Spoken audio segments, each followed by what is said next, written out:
Hello and welcome to Sonnetcast, William Shakespeare sonnets recited, revealed and relived.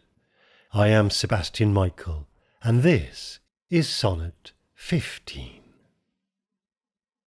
When I consider everything that grows holds in perfection but a little moment, that this huge stage presenteth naught but shows whereon the stars in secret influence comment.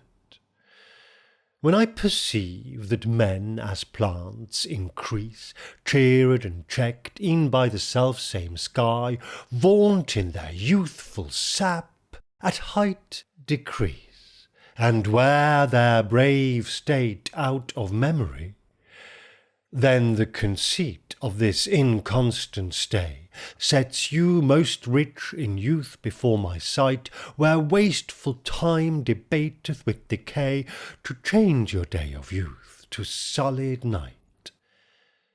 And all in war with time for love of you, as he takes from you, I engraft you new. With the somewhat suggestive, slightly cheeky and categorically confident Sonnet 15, William Shakespeare taps into a whole different register that positions him as the poet in a whole new relationship towards the young man he is writing to, and with astonishing effect.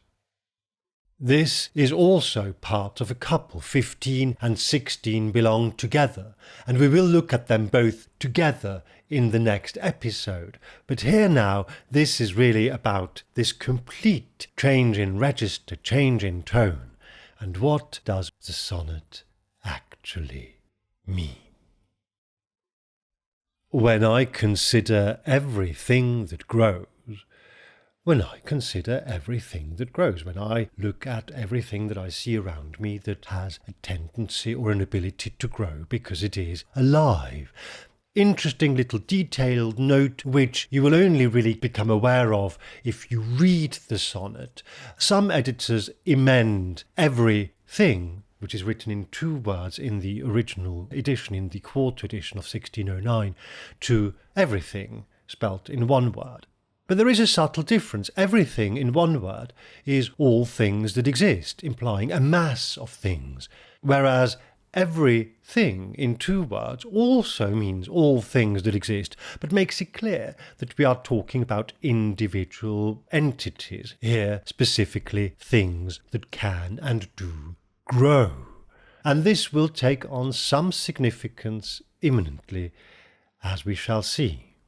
So, when I consider everything that grows, holds in perfection but a little moment, attains and keeps its perfect state only for a brief moment, that this huge stage presenteth naught but shows, when I further consider that this huge stage, the world, does nothing but present us with plays, and the idea that all the world's a stage is obviously one that is close to Shakespeare's heart. I say obviously because he very famously has Jacques in As You Like It say as much. He says, all the world's a stage and all the men and women merely players. The line continues, this huge stage that we are on, the world, whereon the stars in secret influence comment, upon which these shows, and therefore by necessity the players in them, us, the stars, take their mysterious influence. Now this is interesting because it quite subtly, but nevertheless very clearly, references the previous sonnet, 14, where Shakespeare talked about what he calls astronomy, but what we today would think of as astrology, the ways in which the constellations and motions of the stars and the planets may or may not have a direct impact on us human beings, but are certainly still today widely believed to do. And then back to the thought of things that grow, when I perceive that men as plants increase, Well, I furthermore see how men grow just like plants. Now, with men, Shakespeare may well refer to all of humanity, as people often do in those days. They use men and mankind and man to stand for human being in general, all human beings of any gender. But in this case here, there can be little doubt that he particularly has men in mind, for a fairly male-specific reason, which is about to become a bit clearer, not in the next line, but in the following line, because the line continues, "When I perceive that men as plants increase, cheered and checked e'en by the self-same sky, the same sky with its stars that comment in their secret influence, cheers as in cheers on, supports, enhances, and checks as in holds back, hinders, reduces the men on earth just as much as it does with the plants." In other words, we are all subject to the vagaries of a bigger nature that we cannot control. And note that cheered is pronounced here with two syllables, cheered, and even with one syllable, een, in order for the line to scan. And here now comes the moment I've been alluding to just a moment ago. Cheered and checked e'en by the self-same sky, vaunt in their youthful sap, at height decrease. The men, just like plants, show off the beauty and strength of their youth when they are full of juice and sap and therefore life force and energy, but just as they reach their climax, they start to shrivel and shrink. And here is why Shakespeare may have men in mind in particular. He not only accurately describes what happens to plants and to human beings generally, but also to men when they have sex and reach orgasm. And this is also where the significance of the word thing earlier comes into full play. In Shakespeare's day, thing can be a euphemism for penis. Soon, in Sonnet 20, Shakespeare will tell his young lover outright that when nature made him, she added to him one thing to my purpose, nothing, and then, lest we miss it, immediately drives home the point by proposing, "But since she pricked thee out for women's pleasure, mine be thy love, and thy love's use their treasure." And in Sonnet 136, when talking to his mistress then, we will find him punning on nothing, which, by the devastating logic that no thing signifies no penis, therefore in Elizabethan English becomes a euphemism for vagina. He then continues, "And wear their brave state out of memory." So vaunt in their youthful sap, at height decrease, and wear their brave state out of memory. The brave state that the men were in for such a short moment of glory is something they then, once it has passed, wear out of memory, meaning it is quite forgotten. In other words, time passes quickly and everything in nature declines rapidly after having peaked, and it is then both out of sight and out of mind.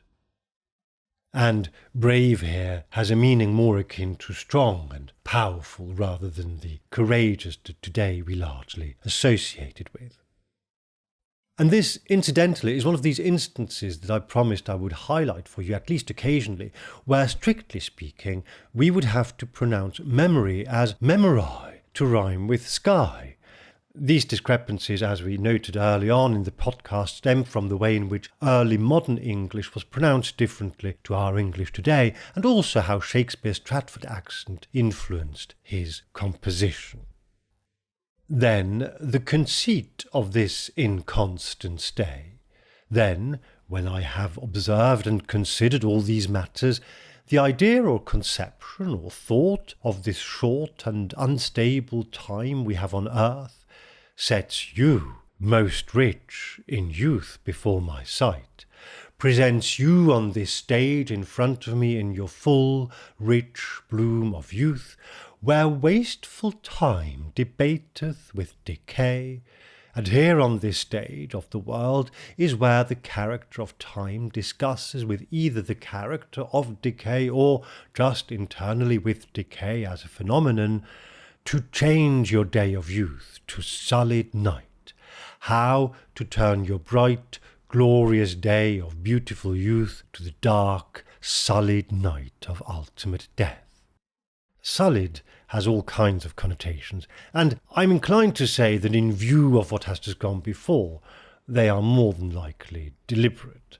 It means soiled, and it is still used today as it was in the past, especially in the context of a person whose reputation is being besmirched, which in turn often has direct or indirect sexual undertones.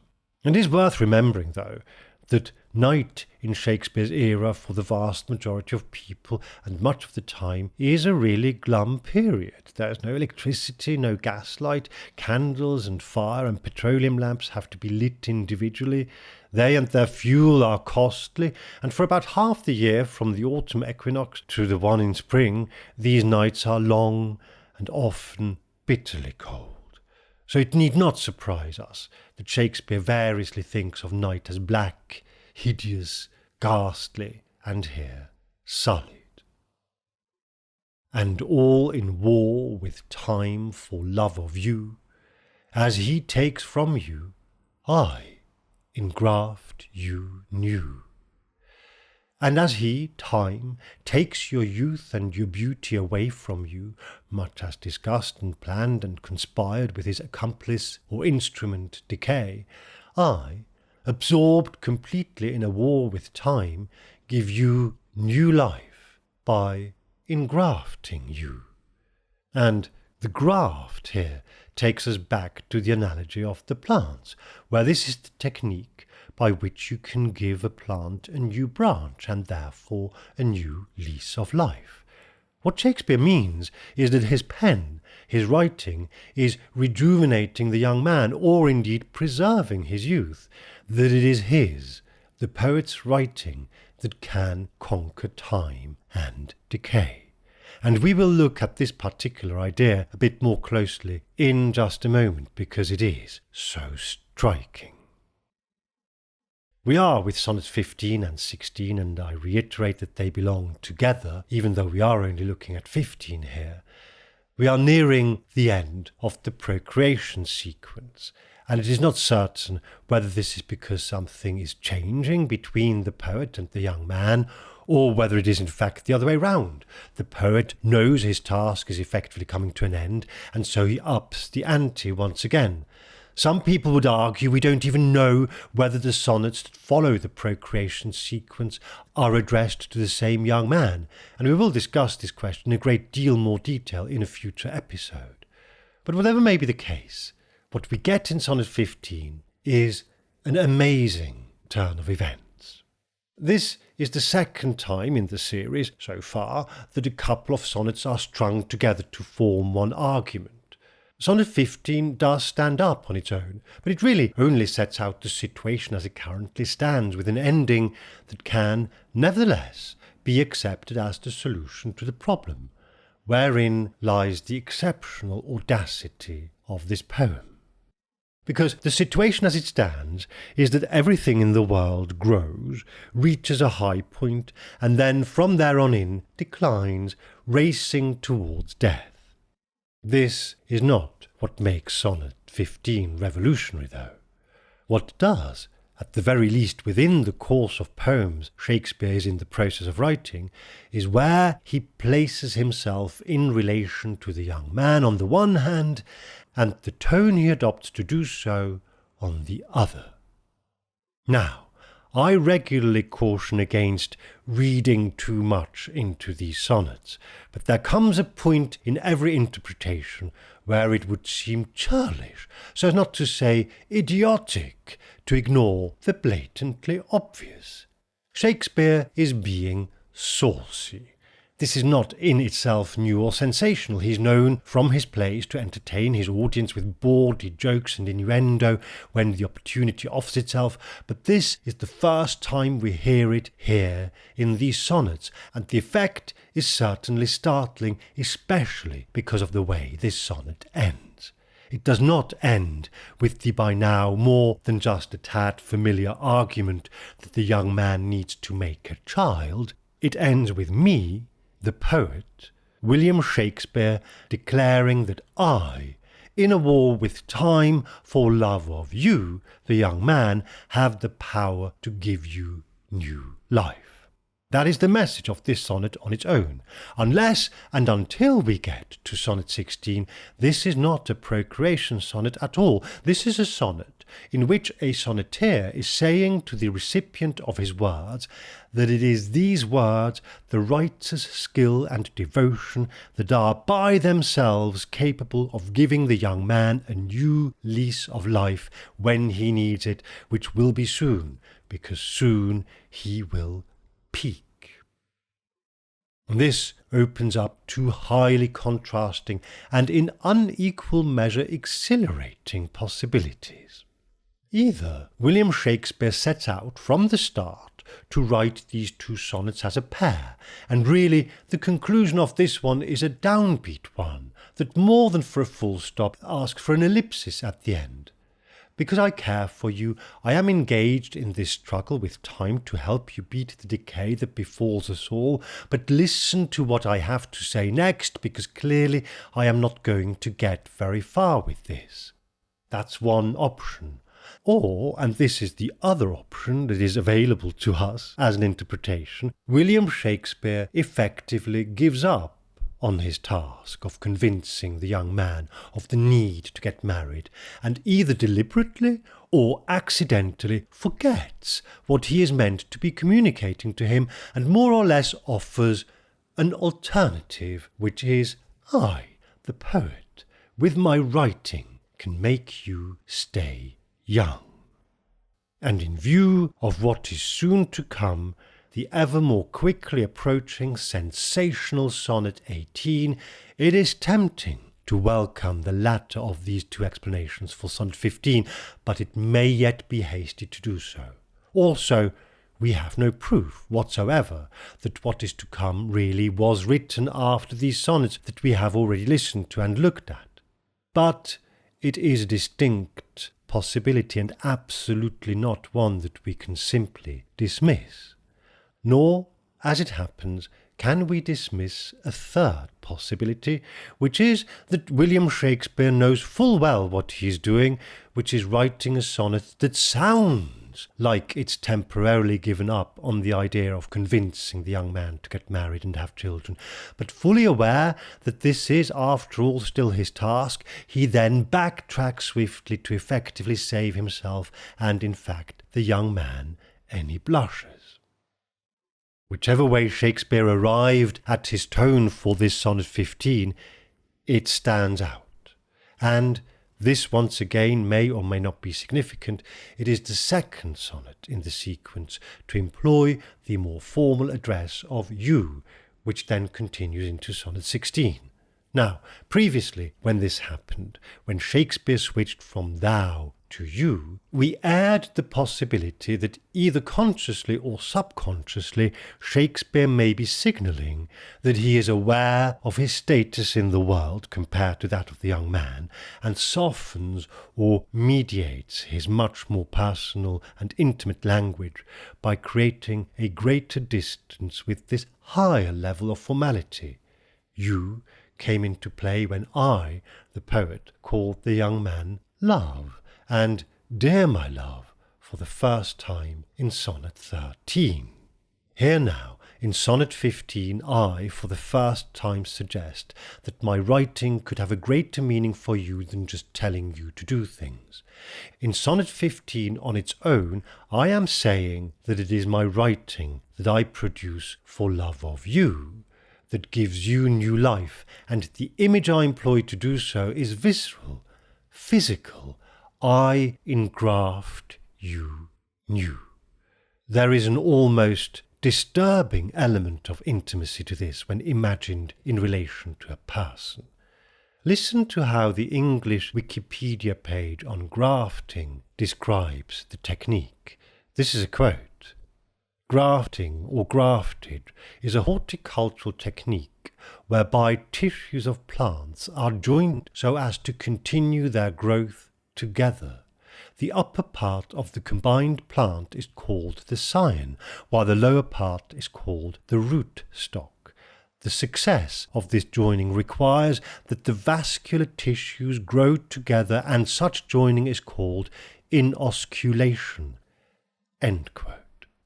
And the word graft itself enters English via Old French and Latin from Greek graphein, which means to write. We cannot reasonably doubt that Shakespeare knows this, nor that he is in any way in the dark about how grafting works.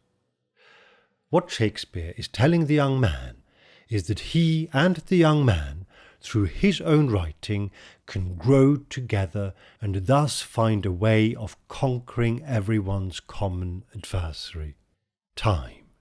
He offers, in effect, an alternative to sexual propagation. And of course, the story of this sonnet doesn't end here, as it is quite inextricably linked to the one that follows, Sonnet 16. And so I hope you will join me again here on Sonnetcast as we recite, reveal, and relive the sonnets of William Shakespeare.